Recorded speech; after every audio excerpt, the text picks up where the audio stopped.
ඔයා මේක තුලා නිසිරිබා channel එකේ තවත් අලුත් වීඩියෝ එකක් එක්ක අද වීඩියෝ එකෙන් කතා කරන්න ඔයාලට.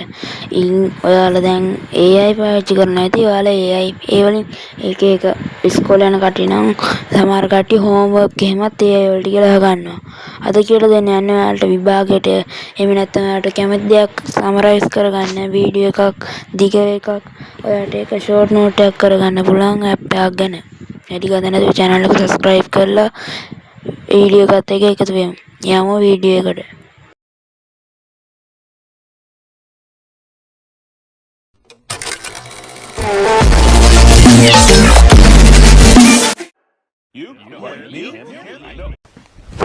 Emotional හරි ඉතින් එහෙම ගියාම ඔයාලට කියවලා ඒකේ තියෙනවා සමරයිස් කරන්න තියෙනවා.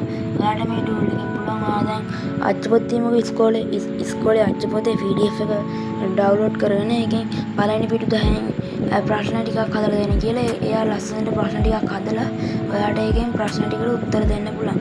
ඔයාලට ඒකේ වැරදි මොනවද? ඒ වගේම ඔයාලට මේක විභාගයක් ලඟ වෙද්දී ගොඩක් වැදගත් වෙන ටූල් එකක් වෙනවා. ඒ වගේම ඔයාලට මොන හරි ඔෆිස් වැඩ මොන හරි එකක් තියෙනවා නම් ලොකු සෙමිනාරයකට ගියා නම් ඔයාලට ඒක රෙකෝඩින් එක බලා ගන්න.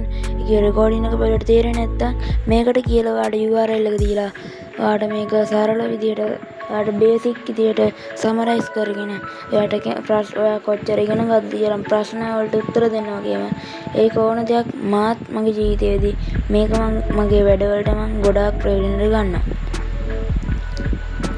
ඊට පස්සේ මේ විදියට අපිට විස්තරයක් කියවම විස්තරයක් එනවා. ඒ විතරක් නෙමෙයි මේකේ විස්තර ඇහුවම මේ විදියට පොඩ්ඩක් ලෝඩ් වෙනවා. ඔයාගේ ඉන්ටර්නෙට් එක ස්පීඩ් නම් ෆෝන් එක ඉක්මනට එනවා. මේ විදියට මම ඉල්ලපු එක විස්තරයකුත් මේ තියෙන්නේ විස්තරය. මෙතන අර ස්ටුඩියෝ කියලා එකක් තියෙනවා. ඒකෙන් උත්තරට ගොඩක් දෙයක් කරගන්න පුළුවන්. එහෙනම් අපි ඒකෙත් බලමු. ඒකට ඕන එකක් කරන්න ඕන. ඒක මම යන්නේ ක්වික් කියන එකට. ක්වික් එකෙන් ක්වික් හදාගෙන ප්‍රශ්න හදාගෙන එකෙන් ප්‍රශ්න වලට උත්තර දීලා ඔයාට හරි වැරදි බලා ගන්න පුළුවන්. ඒකෙන් බලා ගන්න පුළුවන්. ඔයා මේ පාඩම ගැන කොච්චර දන්නවද? ඔයාගේ දැනුම කොච්චරද? ඔයාගේ දැනුම පරීක්ෂා කරගන්න පුළුවන්. තව එක ෆීචර්ස් තියෙනවා. ඒ විතර නෙමෙයි. ඔයාට මේකෙන් පොඩ්ඩක් වෙලා යනවා මේක ජෙනරේට් වෙන්න. මම ඊළඟට පෙන්නන්නම් කොහොමද ඒක හැදෙන්නේ කියලා. කොහොමද අදගෙන ආපු වීඩියෝ එක හොඳයි නම් channel එක subscribe කරන්න. ඒ වගේම මේ වීඩියෝ එකට like එකක් දාන්න. අපි ඊළඟ බලමු ප්‍රශ්න වලට උත්තර දීලා බලමු අපිට මොන වගේද උත්තර දෙන්න කියලා අන්තිමට.